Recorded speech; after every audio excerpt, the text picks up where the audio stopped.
જય સ્વામિનારાયણ તમામ વાલા હરિભક્તોને આપ સૌનું ફરી એકવાર સ્વાગત છે મારી યુટ્યુબ ચેનલ સત્સંગ સભાની અંદર। અને આજે આપણે ફરીવાર જનમંગલ સ્વામીની જે પારાયણ ચાલુ છે આપણા યુટ્યુબ ચેનલની અંદર એનો આજે ભાગ 3 લઈને આવ્યા છીએ।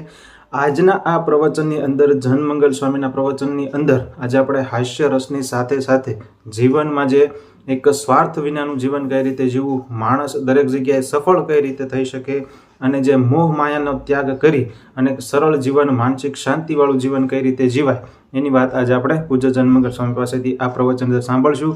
તો આવો આજનું આ પ્રવચન સંપૂર્ણ જોઈએ અને આપણે શીખીએ કે માણસ ક્યાં એવી ભૂલ કરે છે કે જ્યાં આખો દિવસ, આખું વર્ષ અને આખી જિંદગી પણ માનસિક શાંતિ મેળવી શકતો નથી। અને મહાન સંતો જે પ્રમુખ સ્વામી મહારાજ અને શાસ્ત્રીજી મહારાજના જીવનના ઉદાહરણો સાથે સમજીએ કે કઈ રીતે એમને એક સરળ અને એક સફળ જીવન જીવ્યા અને આજે વિશ્વ વિખ્યાતની અંદર મહાન ગુરુ બન્યા। તો આ બધી વાત આજે આપણે પ્રવચન અંદર સાંભળશું। તો વિડીયો સંપૂર્ણ જોજો, વિડીયો ગમે તો લાઈક કરો, ચેનલને સબસ્ક્રાઇબ કરો। આવો આજનું આ પ્રવચન શરૂ કરીએ પૂજ્ય જનમંગલ સ્વામીનું। જય સ્વામી। અહમ મમતરૂપ માયા થકી રક્ષા કરજો ને તમારે વિશે પ્રીતિ થજો। માયાને તર્યા હોય ને તમારા વિશે પ્રીતિવાળા હોય એવા સાધુ તેનો સંગ થજો। આ માયા છે ને એ કોઈ દુનિયાની કોઈ વસ્તુ માયા નથી। આપણે બોલ્યા માયા બહુ વળગી છે, માયા બહુ ફસાઈ ગયો છે। માયા કોઈ વસ્તુ બતાવી જ ન શકો તમે। માયા છે ને એ માણસની હૃદયમાં પડેલી વસ્તુ છે અને કોઈ વસ્તુ માયા ન કહેવાય અને કોઈ પણ ને કહેવાય।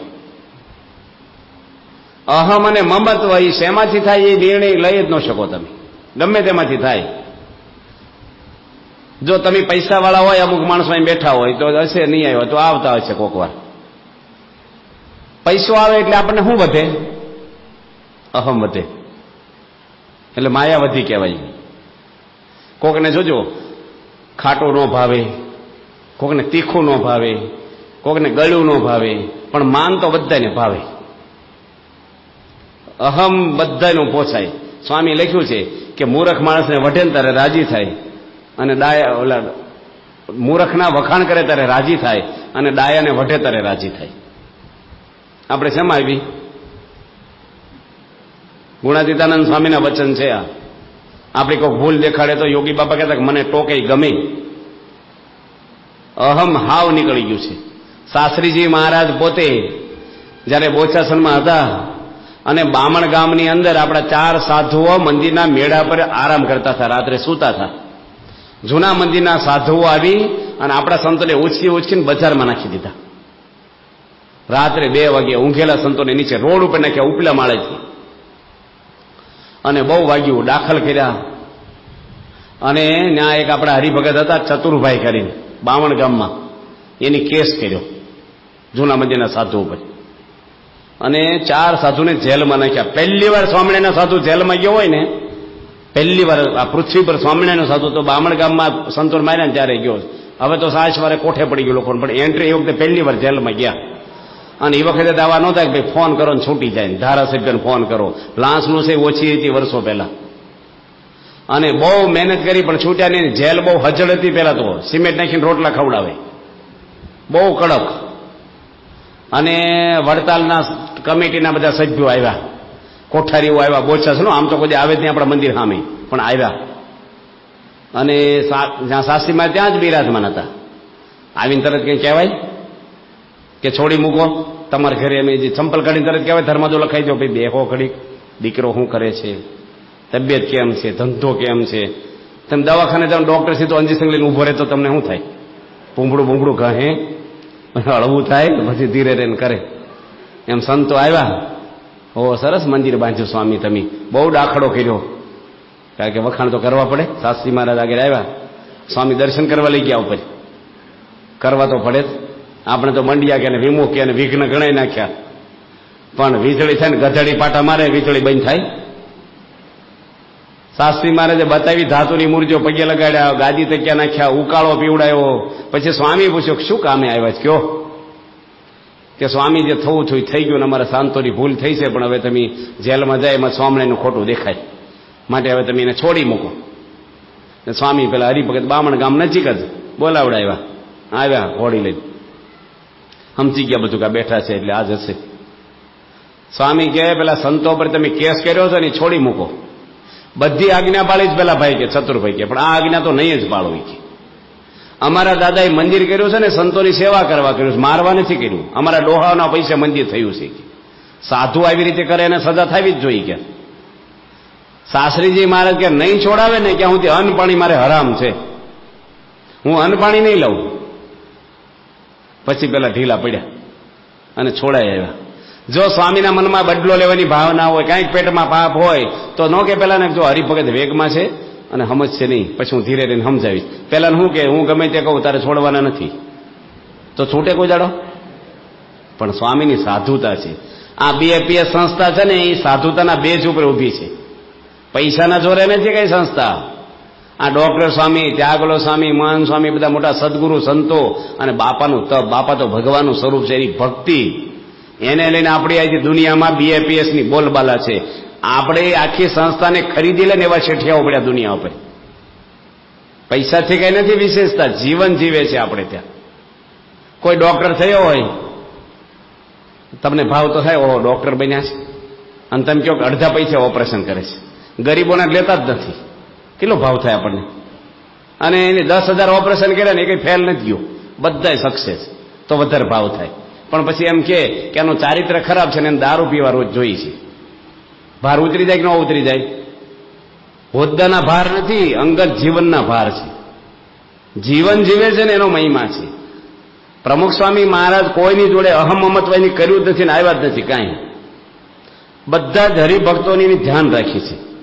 ત્યાગોલબ સ્વામી એટલાદરામાં કોઠારી હતા અને સ્વામી તો સેવા બહુ કરતા. ત્યાગોલબ સ્વામી એમાં પૂનમની 3,000 માણસની રસોઈ, લીલું મરચું થોડુંક ઓછું હતું અને દાળ ઉકળે 3,000 માણસની.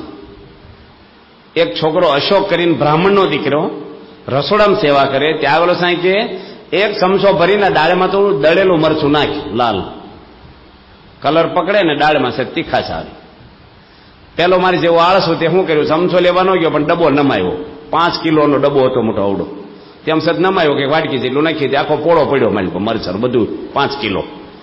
અને ઉકળતી દાળમાં પડે કે હાથમાં આવે મરચું. ત્યાગલો સાહેબ બાજુ ઉભા છે. પેલો ગભરાઈ ગયો. ત્યાગલો સામે તો હસી પડ્યા. એ કે હવે દાળ ખૂટે જ નહીં આપણે.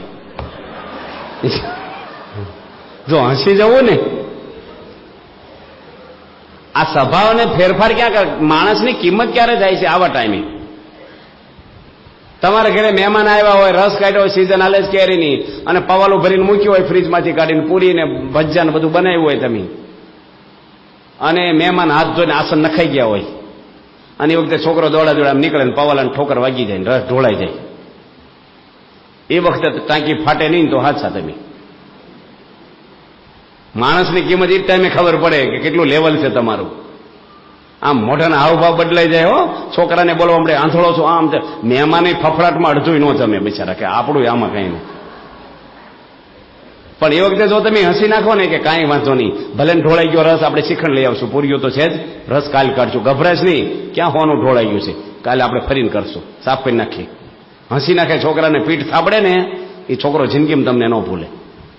જો તમારે જે ઢોળાણું હોય, તમારે ભૂલ ન થાય એવું માનવું જ નહીં, તો તમે શું બોલો? અહીં વચ્ચે મૂકો તો ઢોળાઈ જ જાય ને. પછી વચ્ચે મુકાય, આ મુકાય, ઢોળીને વઢવાનું પાછું એમ.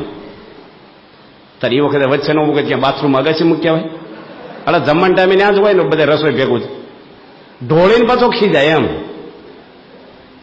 ભૂલ સ્વીકારવી ને માણસની પોતાની. અમારે 30 વર્ષ જૂના સાધુ હોય ને, કાલ સવારના પાર્ષદની માફી માગે છે, હરિભક્તોની માફી માગે, લેખિત માફીઓ માગે છે. અને તમે કોઈ ઘરમાં માફી માગી? તમે અરે મા બાપની માફી નથી માગી શકતા, ન્યાય માન આડો આવે. હમણાં સ્વામી થોડા વર્ષો પહેલા અમેરિકા હતા અને LA ની અંદર 5 જણનું સ્વાગત કરવાનું હતું. ટાઈમ થઈ ગયો છે, કાલે ચલો પ્રસંગ કહી દી. 5-6 જણને હાર પહેરાવાના હતા. એમાં એક મુકેશભાઈ કરીને હતા નડિયાદના, એને લિસ્ટ આપ્યું કે ભાઈ તું એલાઉન્સ કરજે, તું સારું બોલે છો. અને 6 જણના સન્માન કરવાના હતા. સન્માન સભા જ હતી બાપાની. એમાં કોઈ રસોઈ આપ્યું હોય, મોટું યોગદાન હોય, કોઈ મોટા માણસ હોય તો આપણે વ્યવહારની રીતે એનું હાચવવું પડતું હોય છે.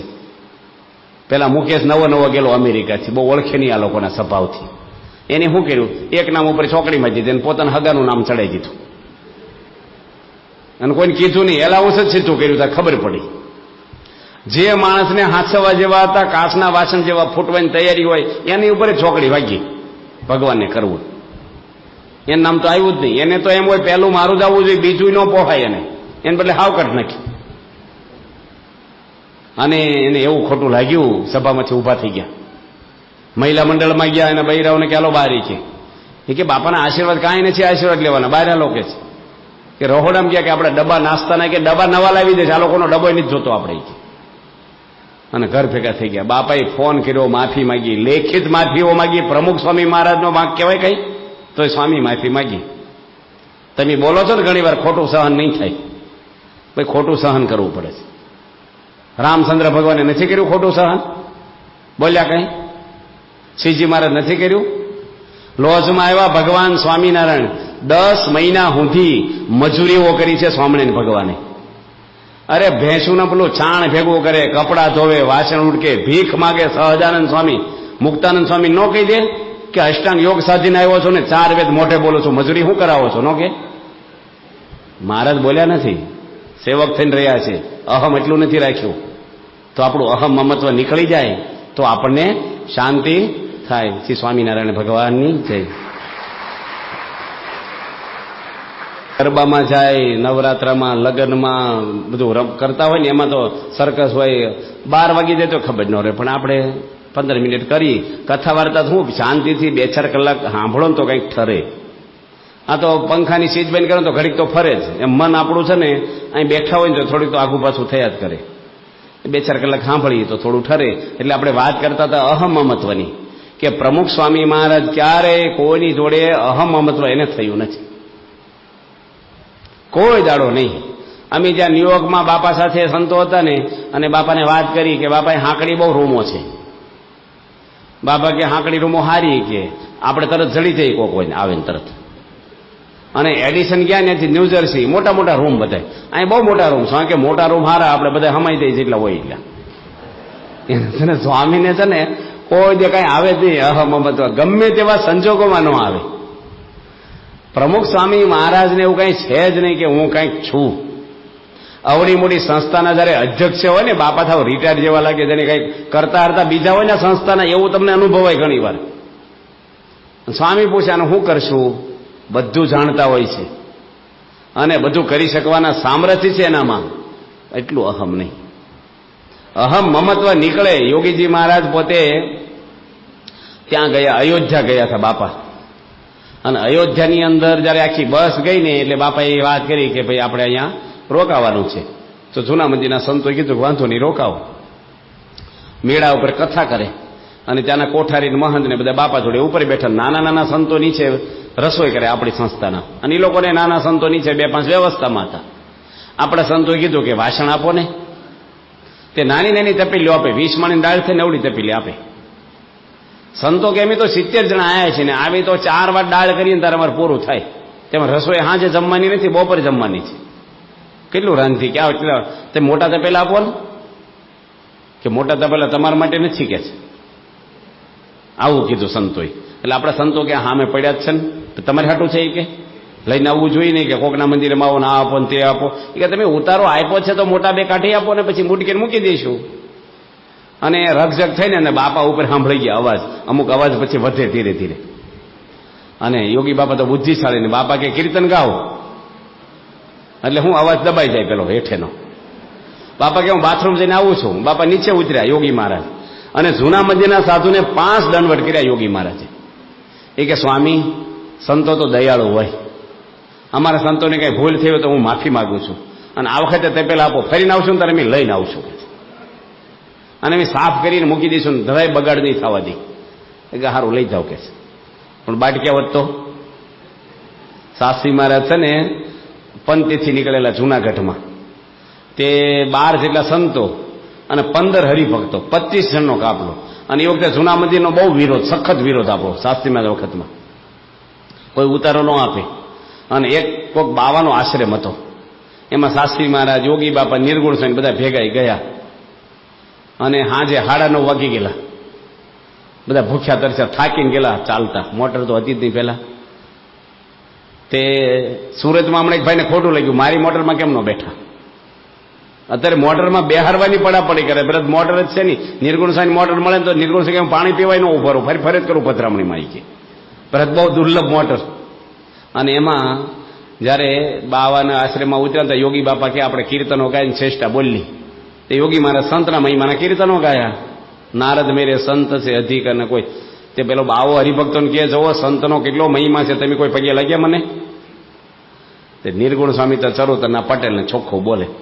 બાવાને કે તારી જેવા રખડેલનો ક્યાં મહિમા, આ સાસી મારનો મહિમા છે કે. બાવો કે બહાર નીકળો મારા આશ્રમમાંથી હમણાં કે મને આવો કયો છો, આમ કયો છો. એ કે હવે નહીં કહીએ કે નહીં, હવે નીકળો છે, દંડો લીધો નહીં.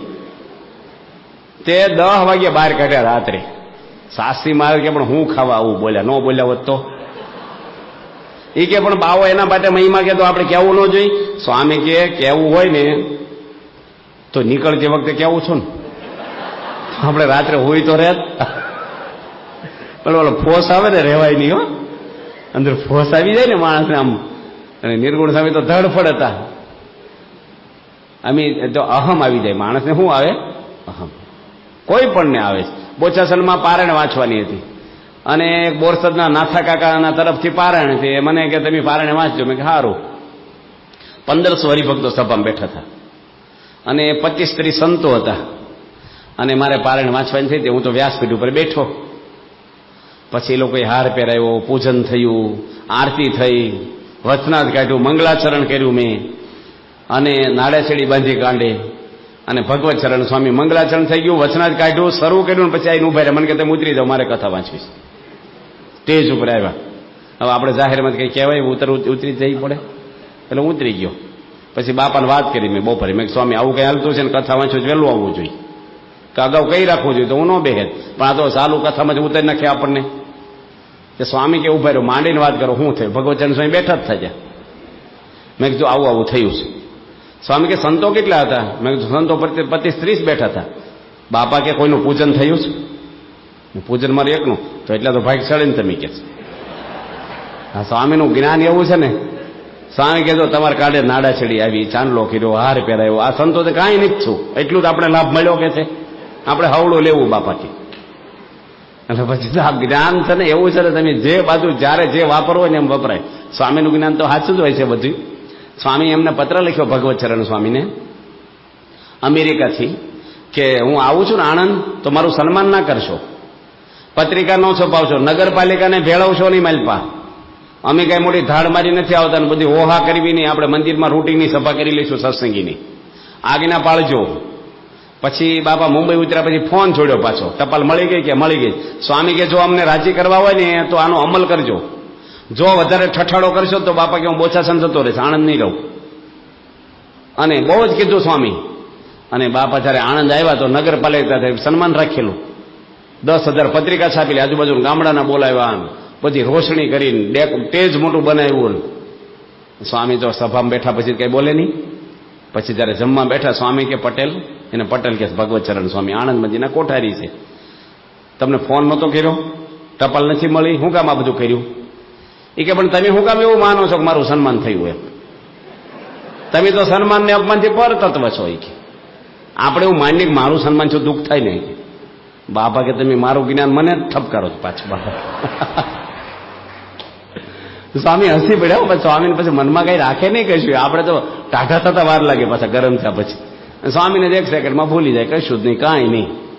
તો બાપા છે મોટા પુરુષ, એને જ્ઞાન આપે. તો બાપાને કોઈની જોડે, કોઈ સાધુ જોડે, કોઈ હરિભગત જોડે કોઈ દે આંટી નહીં, કોઈ દે રીસ નહીં, કોઈને ઉતારી પાડવા, કોઈને હલકા પાડવા કશું આવે જ નહીં. બધાને પ્રેમ આપે. એટલે અહમ મમત્વ પ્રમુખ સ્વામી મહારાજને ક્યારેય આવ્યું નથી. એટલે મહારાજ પછી કહે છે કે આપણે અહમ રાખવું નહીં. પેલા હતા રોહિદાસ ચમાર હતા. કોના ગુરુ હતા? મીરાબાઈના. સંતોને તો ખબર હોય, પણ આ લોકો કઈ ખબર હોય છે કે નહીં એટલે પૂછું. મીરાબાઈ તો રાજસ્થાનની રાણી હતી. યુવાનબાઈ હતી, નાખા રાજસ્થાનનું રજવાડું હતું. અને એની રોહિદાસ ચમારને ગુરુ કર્યા હતા. તુલસીદાસજીને મળવા ગયા. રોહિદાસને 550 વર્ષ પહેલા બે એક સાથે જ હતા. તુલસીદાસને રોહિદાસ આવા મહાન ભક્ત છે ને તો મારે ભેટવું છે ને એને મળવા જવું છે. રોહિદાસ પહેલા ચામડાનું કામ કરે, પેલા હરિજનો બધા આજ કરતા, અત્યારે તો બધા વેલ્વેટના ને પેલા રેક્ઝિનના પ્લાસ્ટિકના બૂટ ને ચંપલ થઈ ગયું. પેલા ચામડાનું જ બધું કામ, એટલે ઢોરના બધા ચામડા ઉતારે, લોહી વાળું બધું સાફ કરે, એટલે બધા કુંડ ઉપર લોહી ને બધા ડાખા ને હાથ લોહી વાળા. તુલસીદાસે દૂરથી જોયું કે આ તો ગોબરા છે, લોહી વાળા જ ખરડા ગયેલા છે. અને રોહિદાસ તુલસીદાસને જોઈને દોડ્યા.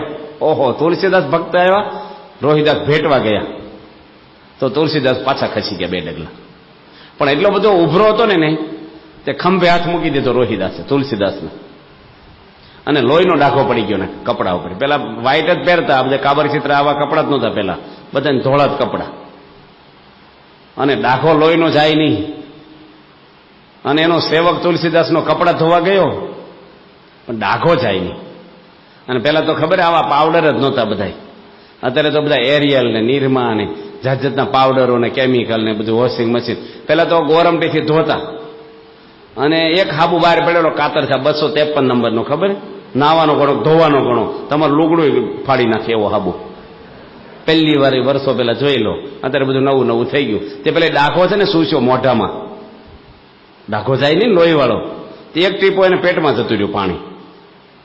તેનો સેવક અંતર્યામી થઈ ગયો. તુલસીદાસનું જ્યાં મન જાય ને એનો સેવક કહેવા મળે. તુલસીદાસનું મન સારું કહેવાય, આપણું કોઈક જાણવા મળે તો. તુલસીદાસ કે હું અહીં જી આવું, મોડું થશે, પેલો કે કાંઈ મોડું નથી, જી આવો. એ કે મનમાં વિચારું તને કેમ ખબર પડે છે?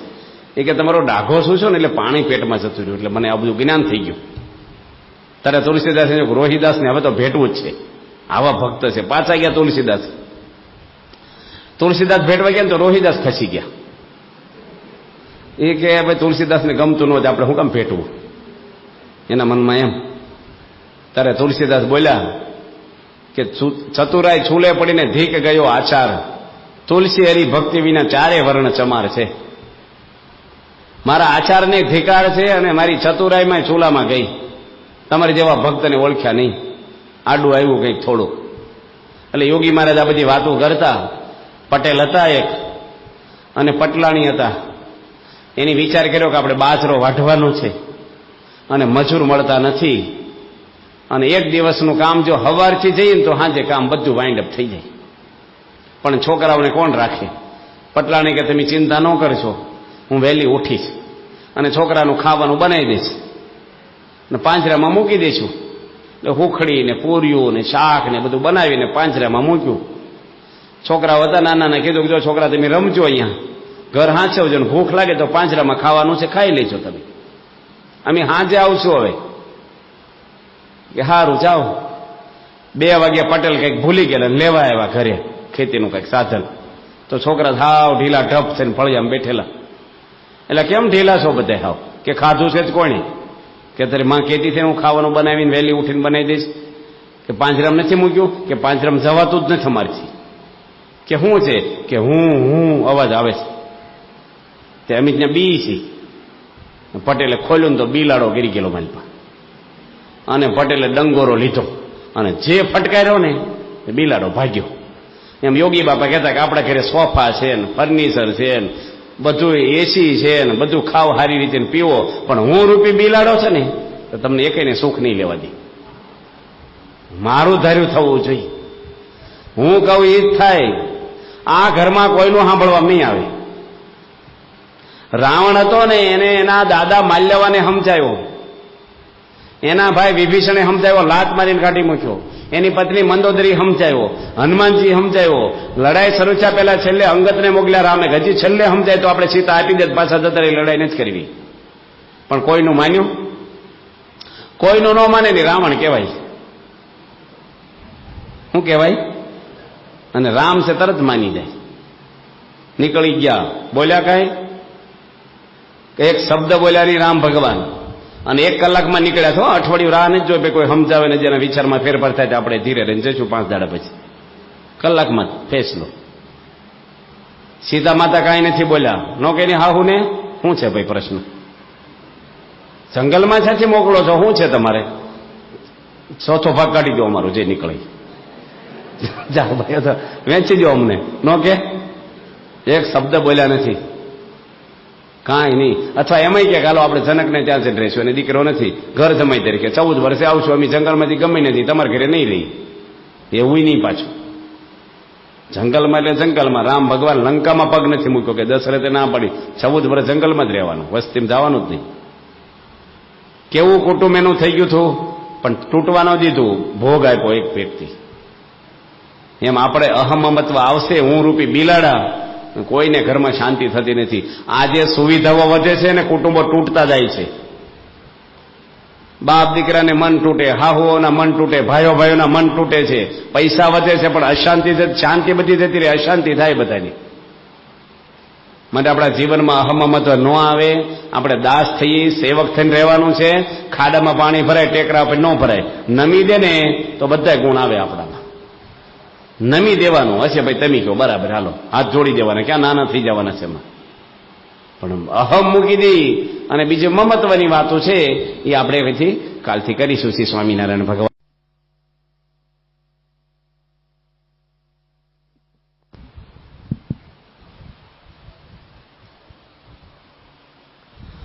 શ્રી સ્વામિનારાયણ ભગવાનની જય. શ્રી અક્ષર પુરુષોત્તમ મહારાજની જય. શ્રી ગુણાતીતાનંદ સ્વામી મહારાજની જય. શ્રી ભગતજી મહારાજની જય. શ્રી શાસ્ત્રીજી મહારાજની જય. શ્રી યોગીજી મહારાજની જય. ગુરુ હરિ પ્રમુખ સ્વામી મહારાજની જય. આજે બ્રહ્મ સ્વરૂપ યોગીજી મહારાજનો જન્મદિવસ છે. આજે બહુ સારો પવિત્ર અને ઐતિહાસિક દિવસ કહેવાય કે બ્રહ્મ સ્વરૂપ યોગીજી મહારાજ આ પૃથ્વી ઉપર પધાર્યા અને આપણને આ યુવક મંડળ, બાળ મંડળ, જે કંઈ પ્રવૃત્તિ બધી સંસ્થામાં ચાલે છે એમના સંકલ્પે ચાલે છે. યોગીજી મહારાજ સૌરાષ્ટ્રની અંદર ધારી ગામમાં જન્મ્યા. લોકની રીતિ તો કંઈ બહુ ભણ્યા નહોતા, પણ જે શાસ્ત્રમાં જે ભણવાનું છે બધું એ આત્મસાધ્ય કરી લીધું છું એમની. એ તો અનાદિના પુરુષ હતા, સિદ્ધ પુરુષ હતા. એમના જગત, એના હૃદયમાં કોઈ વાસના, સ્વભાવ, દોષો કે કોઈ આસક્તિ હતી જ નહીં. અને આવા મહાન પુરુષ આવ્યા યોગીજી મહારાજ હતા ત્યારે તો બહુ ઓછા માણસો એમના મહિમામાં આવેલા છે. પણ આજે આપણે જોઈ રહ્યા છીએ કે યોગીજી મહારાજનું નામ આજે આખા વિશ્વની અંદર યોગી બાપા થઈ ગયું છે. જેટલા હિન્દુ ધર્મ છે ને દરેકની અંદર જે કંઈ સભાઓ ચાલે છે ને એ પણ યોગી મહારાજે પહેલ કરેલી છે. પહેલી તે પહેલા એક પણ સભા કોઈ જગ્યાએ ચાલતી નહોતી અઠવાડિયે. એ વખતે તો યોગી મહારાજ